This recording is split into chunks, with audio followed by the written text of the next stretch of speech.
Welcome back to the Compassionate Capitalist Show. So, you know how I usually go through this long history, or I do a long intro where I talk about the history and I set the stage for, my topic that I'm going to talk about today. Well, in this case, my guest today is we're going to talk about crowdfunding, and we're going to talk about benefit corps. We're going to talk about the nature of the industry, and we're going to talk about best practices and the overall impact that crowdfunding is having. And why should I go through my perspective on that when my guest today is probably one of the best connected within the crowdfunding community? We met through his event, Super Crowd 23, and where I reconnected with industry leaders I hadn't been in touch with since before COVID, and really since the start of the Jobs Act. Some people I reconnected there that I hadn't seen since I'd been on a trip in New York or something. And I met really incredible, passionate people that are affected real powerful, measurable change in the community. And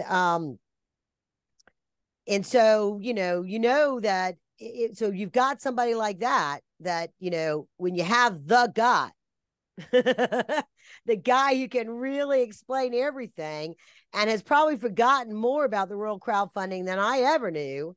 And the proof in the pudding is that he just closed his own crowdfunding campaign to continue to build his super crowd community and impact. Oh, yeah. And his company is a benefit corp. So, like I said, we'll be touching on that. So it's kind of like we're going to dig into the 51 flavors of crowdfunding, sort of the Breyer's ice cream of crowdfunding with my guest. Without further ado, welcome to the Compassionate Capitalist Show, Devin Thorpe. How are you? I'm thrilled to be here, Karen. You're a big deal in this space. I'm honored to be a guest on your show. Thank you so much for having me. You were on my show last week. You were fantastic. It was great to be able to share your episode with people. I hope people will be sure to check that out because, you brought some real wisdom and insight to that conversation. I'm glad that we have an opportunity now to kind of continue that. Yeah. Well, and it was really good.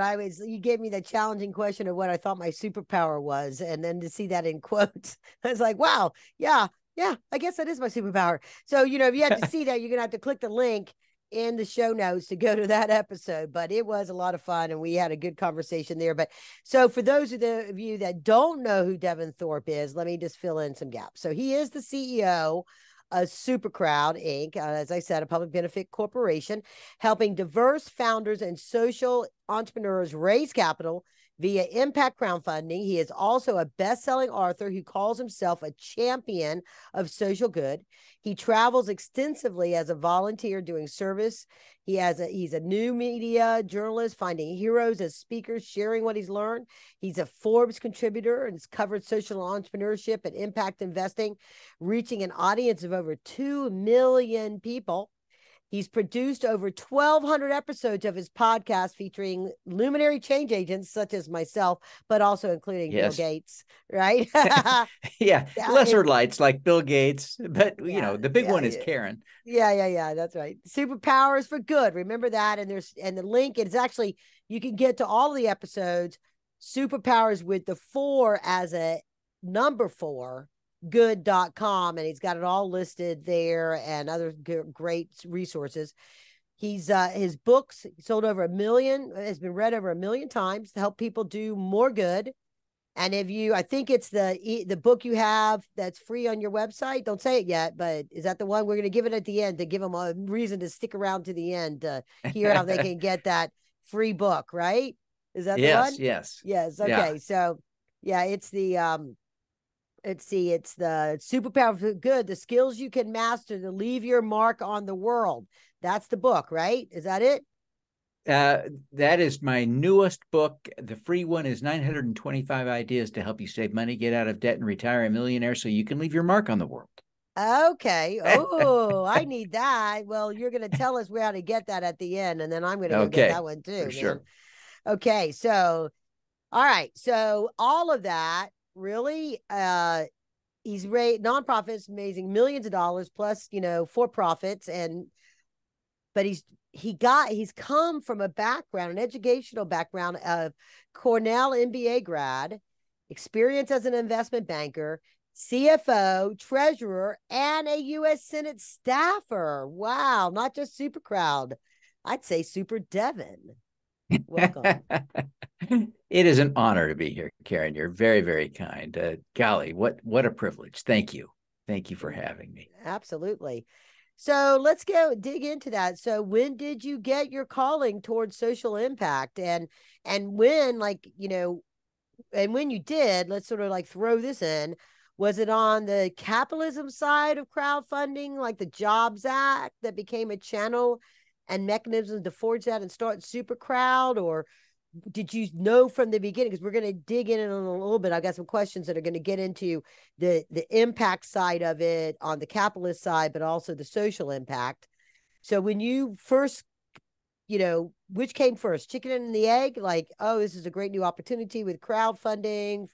Oh, I could see how we can have a social impact with crowdfunding. Kind of connect the dots for the audience. Okay. Okay.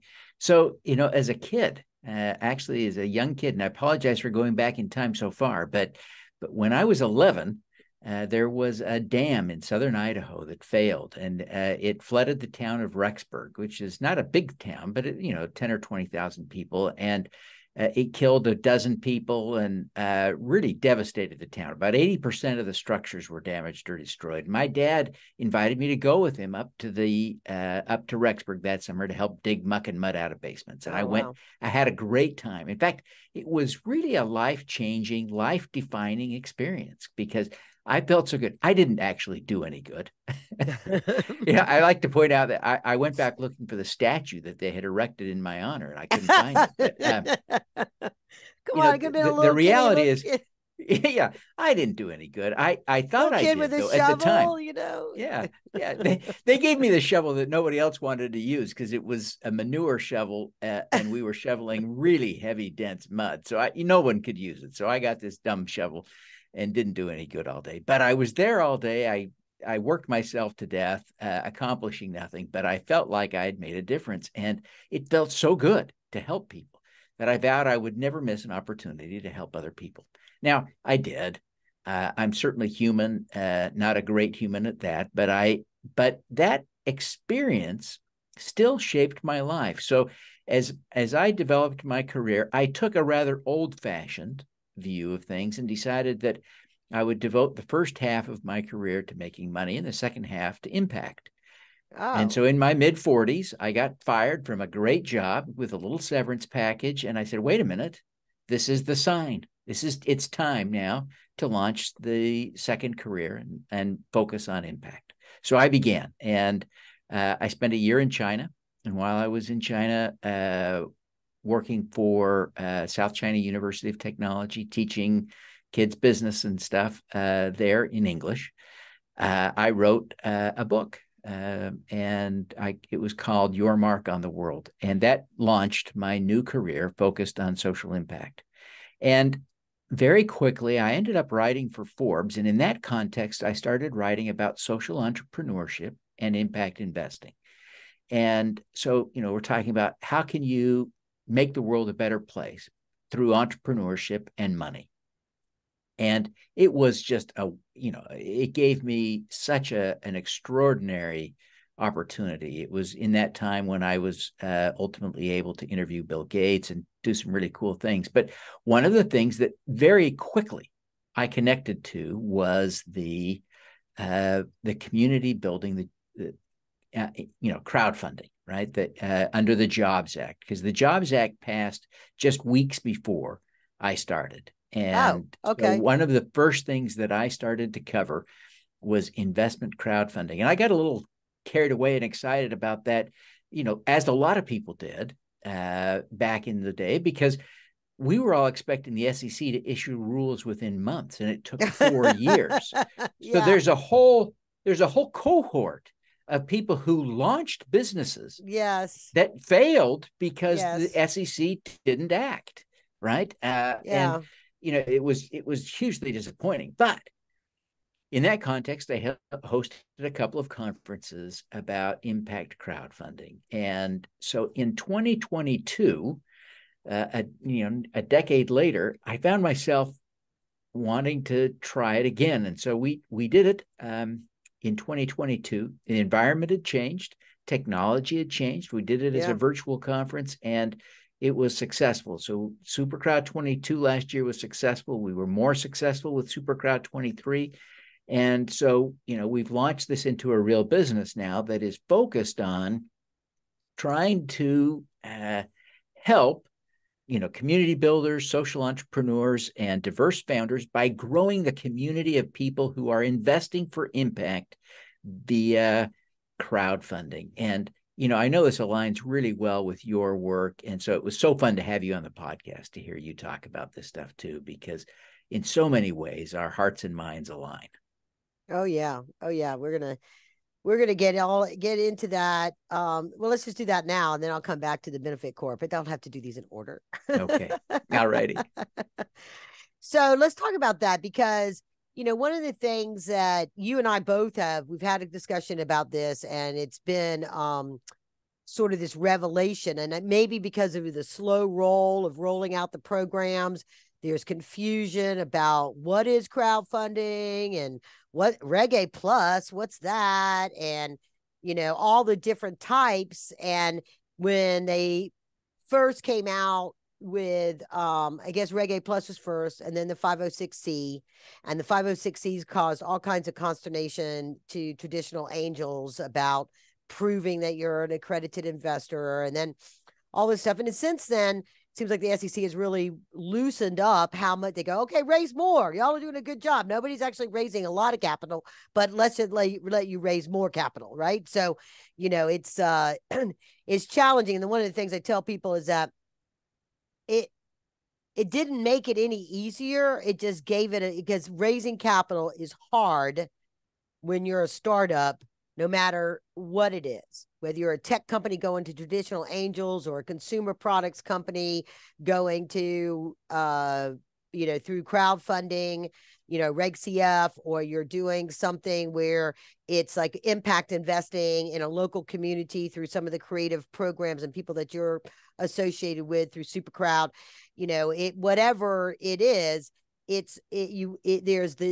there's the double challenge of creating awareness that the mechanism exists, and that it's legal and legit and good, and because there's a lot of misperceptions or misinformation about it as in general. There's negative nillies that have been put out there, and then there's the whole impact of or like the conversation about is it capitalism, or is it social impact? Are you supposed to make money back on it? And that kind of goes into the benefit corp. And so I want you to address where, like, sort of this evolution of the messaging, where it was initially this great democratization of the capital markets. Entrepreneurs would be able to get access to other investors that they normally wouldn't have access to because of the narrow gauntlet and the small number of traditional angel groups that are out there. But also, the opportunity for investors of any kind. I'm really pushing this idea of bridging the wealth gap that we have, because now those investors can invest in it. So there's that piece of it. So there's just that side of that's democratization of the capital markets. But then there's this impact side, and most people think of impact as like, oh, you're providing clean water to people that don't have clean water, right?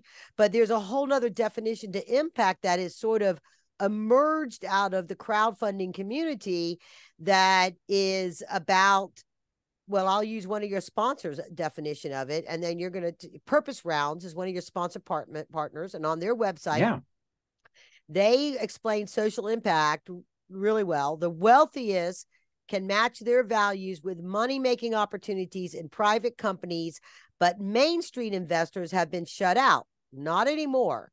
Women, historically excluded, and impact founders are often systematically excluded from traditional funding markets, even though they can build huge profitable companies with dedicated customers and community. Not anymore. So to me, that's like both sides. Now, women historically excluded and impact investors or diverse investors, right? Just like diverse founders and women founders are also finding these different crowdfunding platforms, particularly Reg CF, as a way to elevate their own financial prosperity and potential through this on both sides of that equation. We're still, educating on the investor side. So talk about your perspective of how you've seen it shift from just a straight up capitalism opportunity to this impact capitalism opportunity, and kind of and what examples you have of some of the things. We'll talk about some examples as we get going on that. Yeah. I think it's really helpful to think about Tesla in this context. Okay.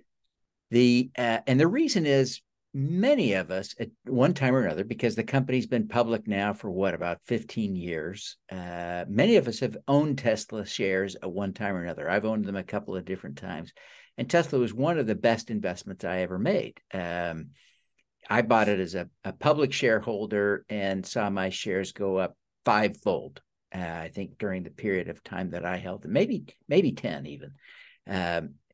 But here's the interesting thing. If you had invested with Elon Musk, and I'm not sure anyone was allowed to, but kind of knowing the valuation when he bought Tesla, many people don't realize he didn't actually start the company. He basically bought it. He invested a big chunk of money in it. Yeah, he invested a big chunk of money in the guys. So like he didn't start Twitter, but he bought Twitter. So yeah.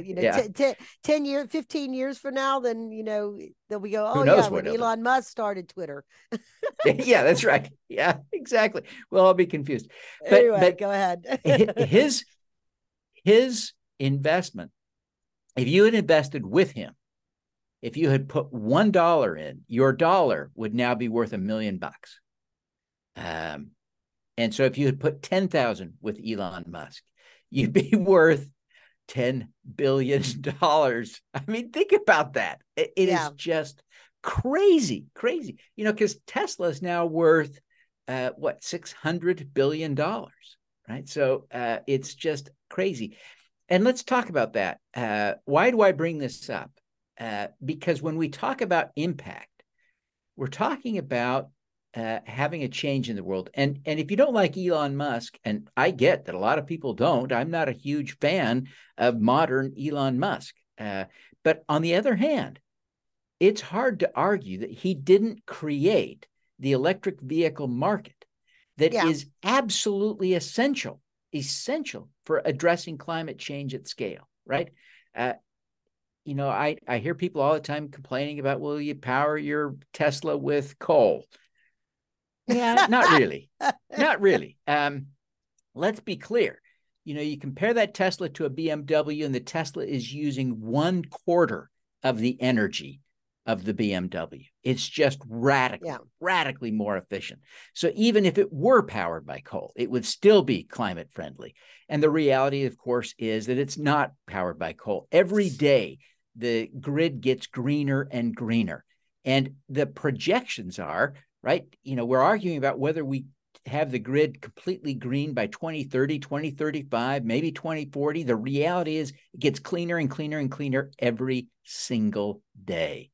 So electric vehicles are an essential part of addressing climate change. And so here it is, this huge, critically, vitally important part of addressing one of the biggest problems humanity has ever faced.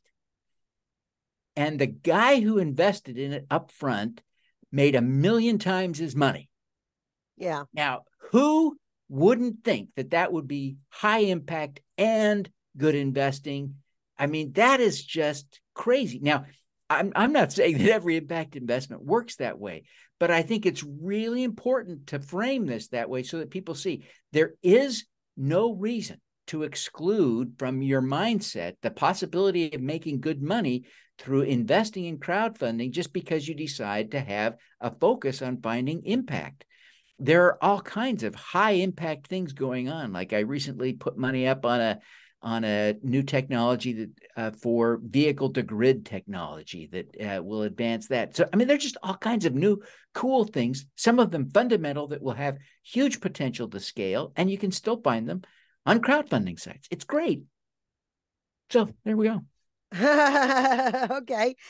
So one of the things that I think, what the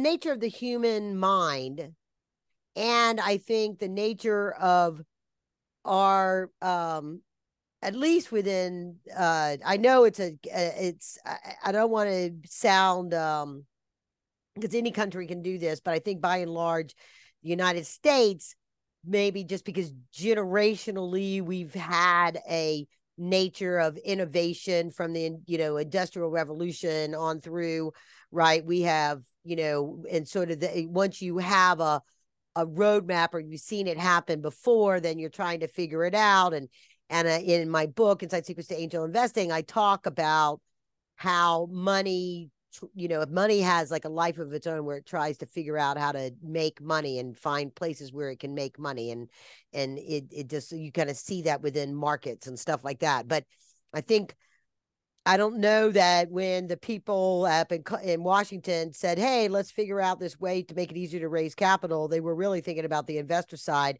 or were they really thinking about, oh, wait, because when you don't have a racial bias of somebody standing up and raising, and pitching to get capital, when you don't have an accent that you may or may not understand because somebody's standing up there to pitch, or they have a way of saying things, or they have a demeanor that may portray, it's a Southern gal might not be as bold and confident as a New York man. Let's just say that, right? And so you eliminate a lot of those biases on crowdfunding because it comes down to the black and white of what's on paper. What's the language? I mean, you still have the language, and yeah, there's a video, but usually the video is focused on the marketplace and the kinds of stuff that you're going to be accomplishing. And they've shown, and I don't have the stats in front of me, you might know them, but amount of women that are successful raising capital on crowdfunding compared to in traditional means, and for people of color and diverse founders, all of that's been one of the silver lining impacts I don't think anybody anticipated, and anybody said, oh, let's go do that for this. It's been what's come out of it, and then it's been embraced as a way to, once others said, oh, we can't, oh, that's how we can do that. So then you have, like, there was a company that she was on the panel with me that was 100. It was 100. Oh shoot! I just came off the top of my head. But she has, if 100 people put $100 into a company as seed capital, right, and spreading it out, and it's intended for people of color to invest in people of color businesses, right? And and how she's doing that, but that's it's they're the having 10K project, I think. The 10K product. So it's because it's 100, put 100 in, that's 10K, right? So so I think that those kinds of programs, people have been very creative in figuring out, and they figure out a model that fits within the structure of crowdfunding, right? There's another one that was at your event, the Super Crowd 23, that was doing bonds, which who would have known bonds? But you basically, because, a lot of times new investors are like, oh, I don't know if I want to hold this for so long. And, this little thing, are they going to sell the company? How am I going to get my exit? All that. And they don't know. But when it's done as a debt instrument, like a bond, oh, we're going to guarantee this percentage back to you. It's like becomes a no-brainer for your local business people to support that local business that's growing, and they're doing it through a bond thing in Baltimore, I think. I don't remember what the name of the company is, right? And so, there's all kinds of that sort of impact. So because you dove right in on this. I mean, I saw it as a solution. I wrote a book. Right. I saw, and then I kind of like build it and they will come, and they didn't, partly because of all the things that you alluded to and how long it was going to take. But you sort of dove in. So when the community, how did they uncover this type of social impact? Not necessarily because it is what companies are doing and the impact that they have, but who's doing it?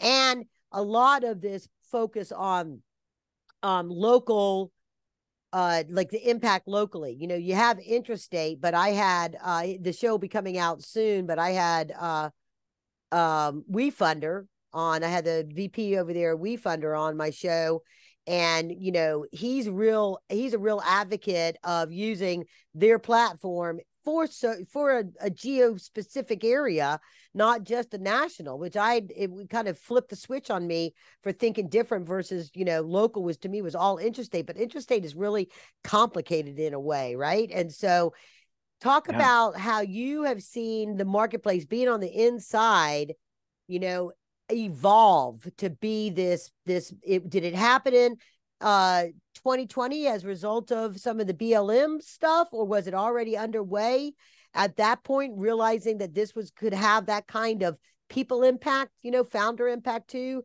Talk a little bit about how that Okay. evolved. Sure.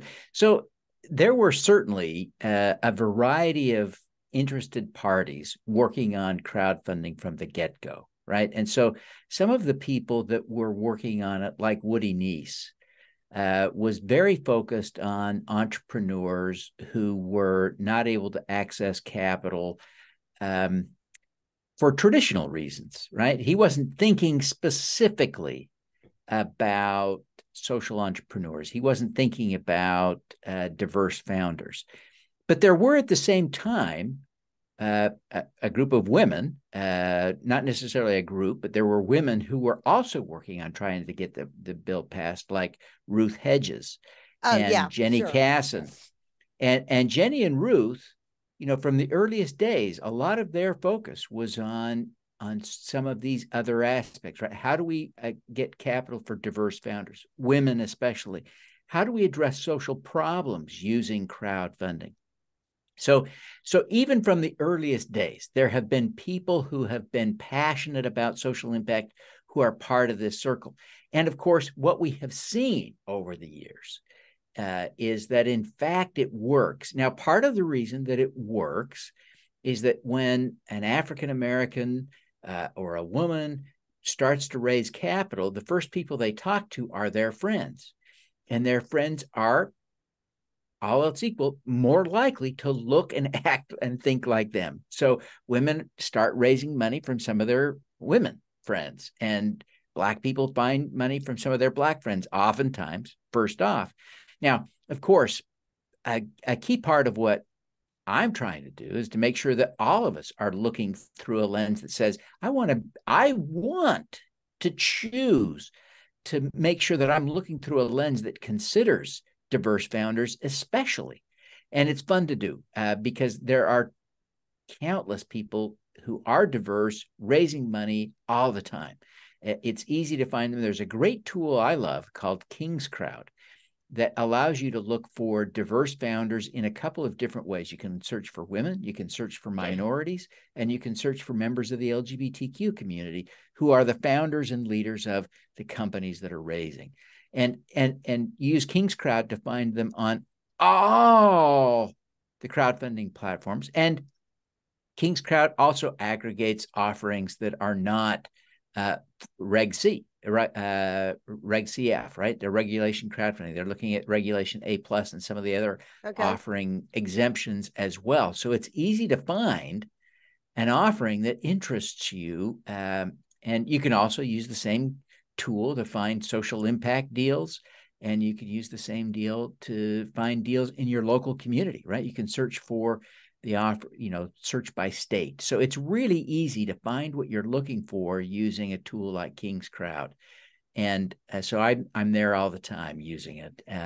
It's just a powerful tool. But like Woody Neese at Crowdfund Capital Advisors is one of the key data aggregators and analyzers. And over, he's published reports that demonstrate that women and minorities are doing better in crowdfunding than in any other capital market, right? Any other time, whether it's banks, venture capital, whatever, they just are not doing as well. Now, I'm hopeful that if we continue to scale this up, crowdfunding, and I'm hoping we can scale it up 100-fold over the next decade. Yes. But if we scale it up at 100-fold, I'm hoping we can maintain or even expand the proportion of capital going to women and minorities. But one of the fun artifacts that the data has shown, and you'll appreciate this, Karen, is that women tend to do a little bit better than men on crowdfunding, at least as measured by the proportion of their goals that they raise. Okay, that's the measurement. I knew that I'd So, seen that statistic. So yeah, so I think in that way, women are probably a little bit more realistic about setting goals. And also, they tend to be more effective at interpersonal relationships. I hate to stereotype, but those two things may be true and may be helping women achieve higher proportions of their goals. On average, male-led deals still raise more, but there's no question women are doing better in crowdfunding than in venture capital. You know, I wrote an article. Last point. I wrote an article for Forbes a decade ago about how women receive only about 2% of venture capital. And, you know, in the decade since then, it has not changed one iota. Women still only get 1 to 2% of venture capital. Every year we do the analysis, and every year it shows that that there is an extraordinary bias, or at least an extraordinary outcome in the data.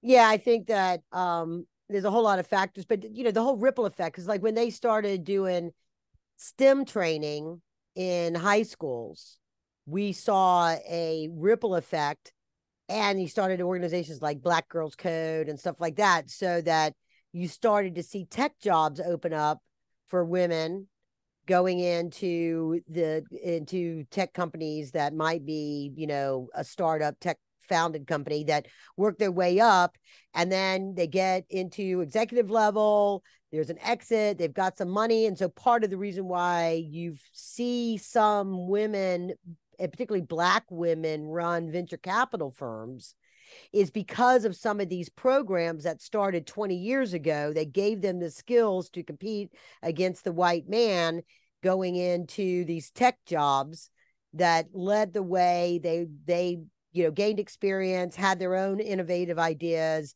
started a company, whatever the situation is be. And so I think what you're going to see happening, this is just me again, like predicting, like you say, it's going to be so big. It's like, so when you, because it's too early yet to really have good exit data on crowdfunding companies, because we've only really been doing it on Reg CF. We've only really been doing it since, 2017, 2016, something like that, for about 5 years. So there's no way that there's really, particularly when they got started back then, they were raising small amounts of money. I mean, we have anecdotal information about the companies that have raised money on reward base that I use a lot as my example, the you know, drones and smartwatches that raised millions of dollars on reward base and then went on to sell their company from some multiple or get big VC investments or whatever, right? You know, but we haven't really seen a lot of that yet on Reg CF, right? So I think what you're going to see happen is, because more women, people of color are the founders, we have programs that have entered in and people doing specific crowdfunding platforms for those types of founders in their communities. So you're going to start to see, just like we've seen so much news come out of the impact of the Opportunity Zone funds, when you combine the Opportunity Zone funds with a crowdfunding program that's investing in businesses in a specific area that needs those jobs, the economic data that's going to come out of that, then the economic opportunity that's going to come out of these companies that continue to grow and then exit, it will have a ripple effect within traditional investors that have turned a blind eye to that. You know, some of the investors here that I've talked to that became they literally were unaware. You know, you would think they were socially conscious because, you know, just in general, but they came to realize it wasn't that they had a bias against women or people of color founders. It was that they were not inviting them to open the door and step in, right? So once they stepped in their mind, they were even. And I even, as I was running my angel investor group, I just assumed all money was green and didn't really care, you know. And it wasn't until I saw some of those stats and then I saw some of the comments that the male investors would make about the women companies presenting, and their perception of her lack of confidence, or their perception of, whatever it was. And so those kind of things, when that filter's been removed, and the company just gets to go on its merit of its business model and grow, and it grows in its exits, and on the stats come out and I think there are stats right now of people of color, and their odds of success, is surprisingly well.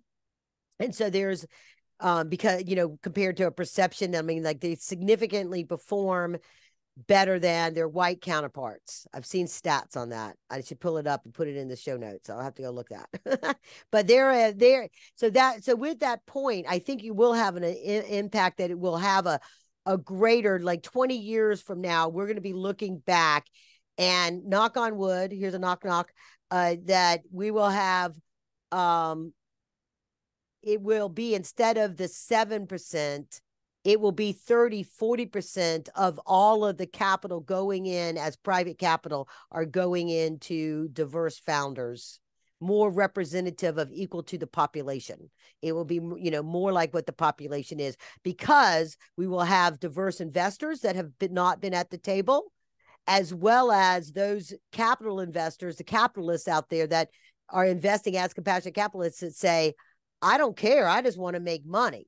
Right. And so they'll also invest as well in that. So, to that point, you want anything you want to add to that before I move on to my next question?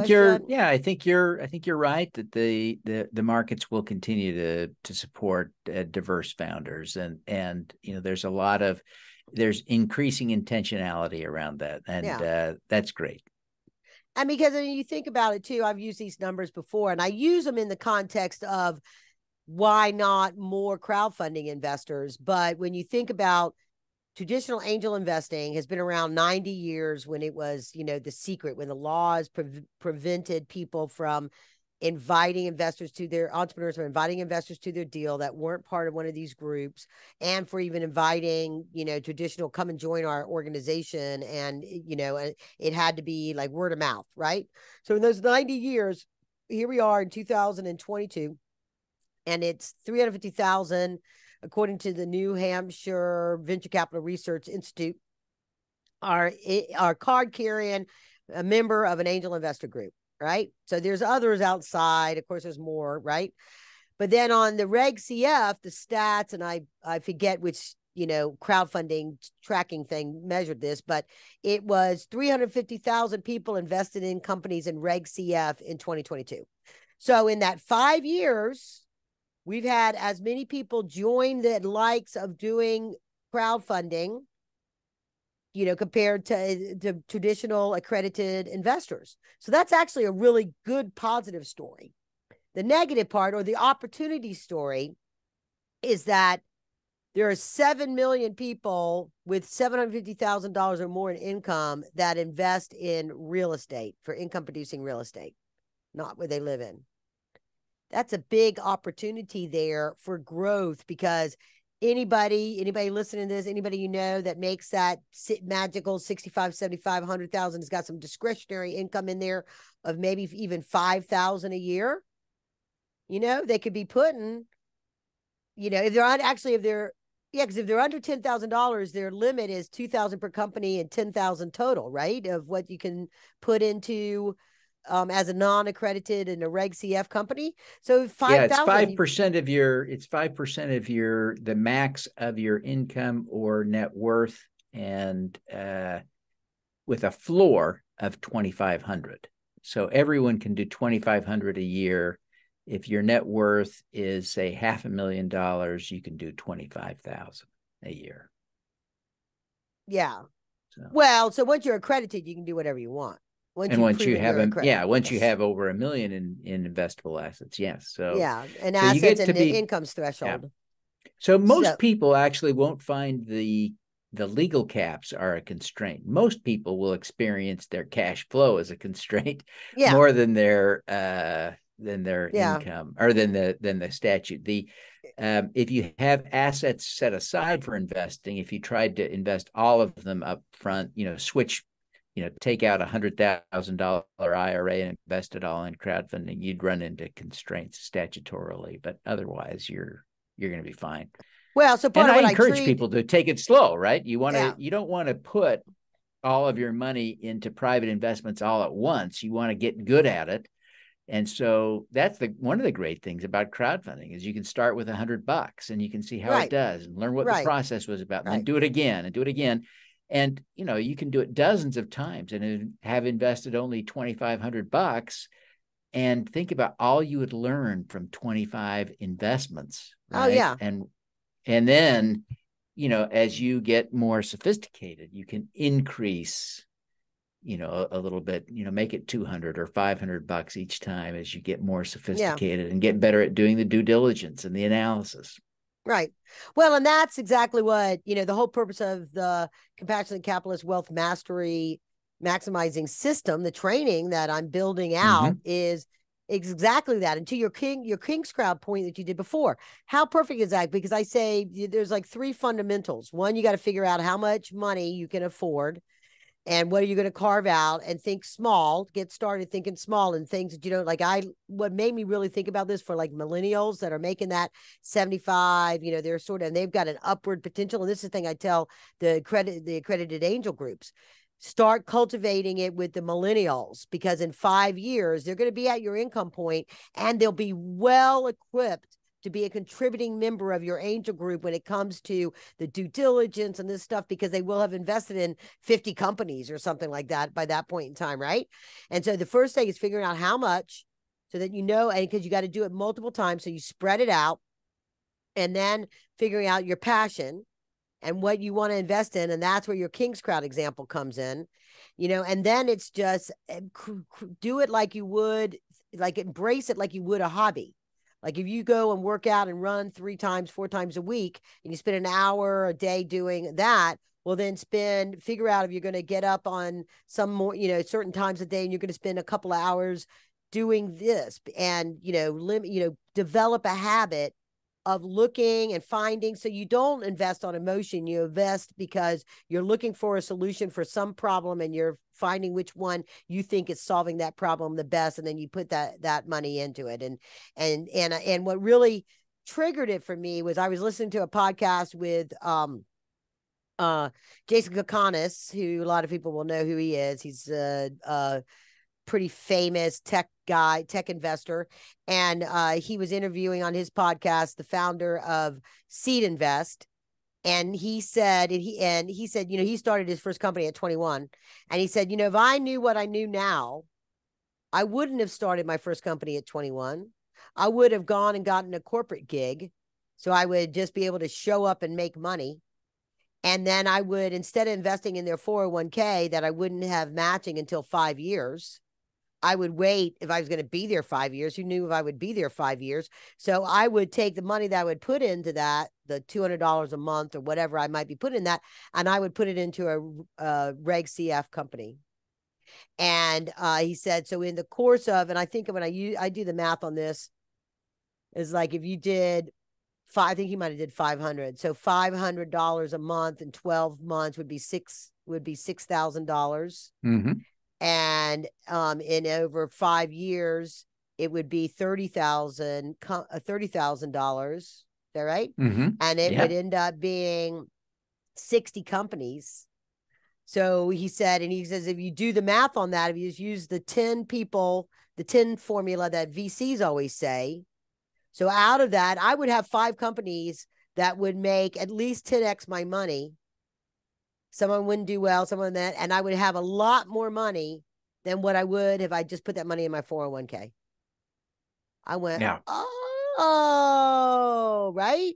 So that's the message out there to people, that why they need to do that. And between what you're doing, Devin, and what I'm working on and all that kind of stuff, I think we really will have that goal of bringing a lot more. I have a goal of having 35,000 investors and then 350,000. So like in 5 years, I want 350,000 investors to have gone through my training to become active investors. And so together we can make all that happen. So you got a few more minutes, or you got a hard Sure, stop sure, that we sure. got? Okay, because all right. So let's get into two things. Mm-hmm. Because some people don't, it's all new about Benefit Corp. So talk Mm-hmm. about why you did Benefit Corp and the Okay. value of that, not just not as a crowdfunding, or as what you do, or when should people think about that, and as an investor that might be looking as a Benefit Corp, because you just raised capital on that. Yeah. What is it? How do they measure their expected outcome of that, given that it has this sort of double bottom line kind of approach? Sure. Let me address that. So the first thing to understand is that there are two very different things that sound exactly alike, and they are closely related, but they are different things. So there is a private company called B Labs that gives people a credential, gives companies a credential called Benefit Corporation, or B Corps, if they qualify under the B Labs rubric as being beneficial to society. Oh. And then there is a legal status in most states that is now available. You can incorporate your business, including in Delaware, where I incorporated mine, where you can incorporate as a benefit corporation. And the legal designation is very significant. It means that a shareholder can't sue you because you made a choice to prioritize impact, some social impact, over profits. Under a traditional corporation, a shareholder can theoretically sue if the corporation does something charitable. And so a benefit corporation has all of the same other fiduciary responsibilities, but it is exempt essentially from that requirement.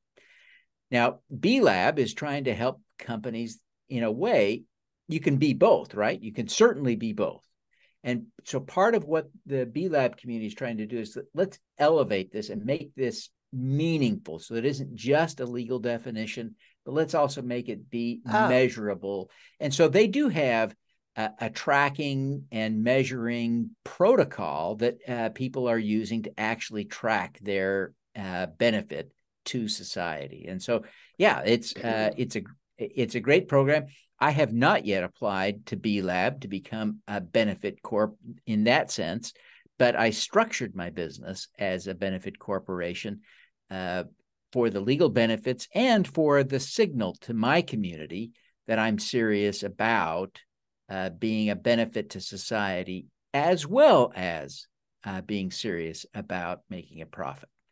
Yeah. I obviously could have set up a nonprofit, but I wanted to create I really believe there is something to this argument that money motivates us. And if we come together as shareholders in a corporation, it aligns our interest in a way that donations to a nonprofit don't quite achieve. Yeah, I wondered about that, and I wanted to say why. So which came, because how long have Benefit Corps been around? Do you know the legal aspect? Yeah, they started appearing 12 or 15 years ago. Okay. So, and B Lab seems like they must have come since Yeah. then to do this No, that was measuring of I impact. think B Lab drove this, right? So B Lab created their designation, and then states began to create the legal definition to Okay. sort of go parallel. So these are, you could think of it as two halves of a whole thing, but they're really more independent than that. Yeah. So I don't like to link them quite that much, but I think B Lab started before the benefit corporation movement. I'm not certain of that, but I Yeah, believe that. because it used to be like I would go to these pitch events and they would talk about impact, and they would say our double bottom line, and right, so this is the impact that we have on the community or whatever problem we're solving, and then this is the impact, and then there's the profit number, right? So they would have this. I remember those presentations, and so then and that was kind of what you said about an impact company, and then I would make sense that B Labs would call that, and then people within that in the state would lobby the attorney general or secretary of state to like create that. So like in I don't know how long it's been around in Georgia, but there, Agnes Scott specifically has a program about setting up like an educate their part of their entrepreneur program is impact entrepreneurship and how to structure their benefit corporation properly. I mean, that's a course structure that they do. And identifying a project and the benefits going to have, and then how do you measure all of that kind of stuff. So do you think there will be a trend for certain nonprofits to, once they understand B Corps, the legal aspect, to go ahead and do that? I had somebody reaching out to me and I said, you really should look into benefit corps because, what she was trying, if you're going to raise capital, you have to do that unless you're just going to do, through donations and stuff, right? Yeah, it's really growing. It's growing very rapidly. I think most states now have this set up, and some states have a whole portfolio of benefit corporation type offerings. So in some states, you can set up a benefit LLC, and there's a separate, different thing that has essentially the same legal structure, but it's called a low profit limited liability corporation. And so there are a whole variety of things now that are designed to accomplish this same thing. Send the message to shareholders that we're about doing good and making a profit. And that's really what this is about, right? Sending a signal to shareholders and customers that we're about doing good in a for-profit business. So is the conscious capitalism movement that was started by I was a founder of that was the grocery store. I can't think of what it is, but he's right. So he Whole Foods, right? Whole Foods, right? And so that was supposed to be corporate culture for doing benefit and impact. So I wonder if that started to we need to have a structure like this now, because you think about somebody like Paul Newman's food line that's been around a long time, and it seems like it would have been set up almost specifically for being a B Corp. So maybe California was ahead of it, or they did it in Delaware, or it's been like on a national thing, even though it hadn't gotten on. So Newman's is a little bit different. I think it's a for-profit business, but it's owned entirely by a nonprofit. So it's an interesting setup in and of itself, right? So there are lots of ways at accomplishing some of these things, and they all overlap in mission and structure and purpose. But yeah, it's a wonderful thing to see that we have a growing movement toward people wanting to have impact and having a vehicle, a legal vehicle, a structure that aligns with that mission to be impactful. Okay, great. All right. So last question before we tell people how to actually get your book. Right. So you just, part of the thing they talk about is successful capital raises. And so since you kind of went through this, you're in the community, they say, oh, you got to have a tribe before you start, or you got to have a community. You got to figure out a strategy to build this, because you've got to have, activity and, this kind of stuff. Or in some organizations, I saw a company that I analyzed with one of my investors going through the class that was, I think because they'd already raised a bunch of money through traditional angels, and then they were doing I think it was more of a marketing thing for them to get it out there, because she heard it through word of mouth, right? She heard about it from somebody. So it was a word of mouth thing, and it was because it was a women empowerment project. And so, what do you think are any of those hard and fast, or it just really depends on every situation? Do you have to have a community of customers or followers beforehand? Can you build that within the time constraints of what it takes to do Reg CF? Or talk a little bit about the mechanisms of drawing eyeballs to a deal, getting it structured so people will want to convert into share owners, all that kind of stuff. Talk a little bit about that, if you would, since you just went through it. Yeah. There is, the good rule of thumb is that that crowdfunding helps you build a community, even as it relies on that community. Right? I like that phrase. It's kind of synergistic, but if you don't have any community, I would not encourage you to start building it by crowdfunding. I would encourage you to look for other ways first and let crowdfunding be a second way to help you build your community. Investment crowdfunding, I think, has the distinct benefit of locking you into a relationship that is essentially permanent, or at least long-term. If you take a note of some sort or sell a note through crowdfunding, then eventually you'll pay that off and be done with it. But if you sell ownership, that's permanent. As long as your business exists, you will have a relationship with those people. And that's really a huge potential benefit, as you have a whole cadre of people now in your corner. So for my little business, I think I have 60 investors. And that's exciting for me to think about 60 people. And, you know, they're varyingly affluent and varyingly influential.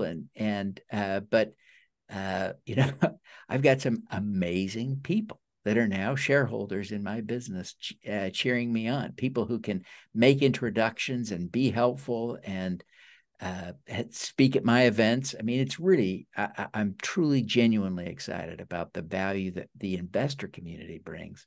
And it's a different relationship than I have with my subscribers on my podcast, and different relationship than I have with my readers of my books, most of whom I never meet and never see. So yeah, it's great. I love having this investor community and encourage people to consider doing that.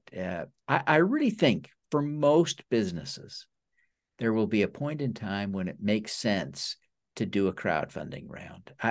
It won't be true for 100%. And there'll be a tiny number of businesses for whom the only capital you will ever need is the capital you raise via crowdfunding. But most people will find that their capital structure involves a variety of tiers and things and ways, including a round of crowdfunding somewhere along the line. Yeah. So, okay, as we wrap up here, Super Crowd, you do regular meetings, not just the big annual one, right? So people can learn about that. I go to, it's just simply thesupercrowd.com, thesupercrowd.com. Links are down in the show notes. And what's the free book that they get when they go to devinthorpe.com? Is that where they get it? Because go to the way to get a free book is to go to 925 the numbers dot s the number 4 g dot biz 925.s4g.biz, and S4G is short for superpowers for good, so s4g.biz, 925.s4g.biz, and you can get a free book right there. Is that the superpowers for good, the skills you can master to leave your mark on the world? Is that the book? No, that's the 925 ideas to help you save money, get out of debt, and retire a millionaire so you can leave your mark on the world. Okay, 925 reasons. That's the one. But there's also that other book that's why it's called I've got 6 books out. I've got 6 books out, so it's not hard to find. If you just go to Amazon and search, or go to Barnes and Noble, either one, and search for Devin Thorpe, you'll find all my books. All right. Well, thank you so very much for coming and spending the time with me and my audience today and sharing these valuable insights. And I'm real excited about the future of crowdfunding and what's going to happen in the next couple of years. And feel like we're in a really good position to be a facilitator and a benefactor of that. So anything you'd like to add and say before we wrap up here, Devin?